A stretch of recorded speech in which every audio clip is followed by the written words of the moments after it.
Intelligence officials keep saying there's no evidence to suggest ISIS is plotting some large-scale 9/11 type attack on the U.S. DHS is unaware of any specific credible threat to the U.S. homeland from ISIL. Yet this is what we keep hearing from members of Congress. Well, I do think they present the greatest threat we've seen since 9/11. ISIS is a direct threat to the United States of America. This president needs to rise to the occasion before we all get killed back here at home. Given those warnings, along with some alarmist media coverage, it should come as no surprise nearly half of the country thinks the U.S. is in greater danger of a major terrorist attack now than it was before September 11th. Many intelligence analysts would say that's an overreaction. There's no question it's a big regional threat. It's destabilizing.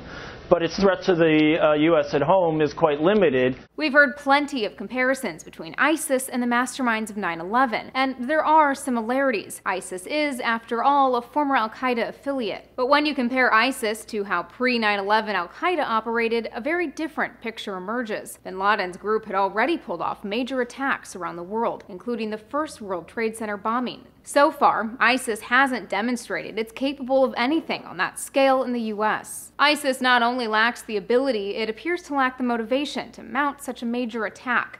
The group is pretty preoccupied in Syria and Iraq, trying to fulfill its stated goal of creating an Islamic caliphate. As the New York Times reports, the ISIS propaganda machine has strikingly few calls for attacks on the West, the notable exceptions being the threats made in the beheading videos. Experts say the bigger concern is an individual carrying out a lone wolf attack, something like we saw with the Boston Marathon bombings. And while such an attack is certainly plausible, it's more likely ISIS will want to retain those fighters, according to Human Rights First's Michael Quigley. He wrote for The Hill, ISIS cannot yet afford to have those fighters depart the battlefields in Iraq and Syria, for to do so jeopardizes their most important objective, their raison d'etre, the Islamic State itself. For his part, here's how the president has characterized the ISIS threat.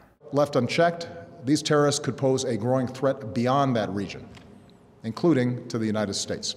The key word being could. As The Atlantic's Peter Beinart writes, the critical question as the U.S. launches a war against ISIS that will likely take years and have myriad unforeseen consequences is what could actually means. For Newsy, I'm Elizabeth Hagedorn, multiple sources, a broader view.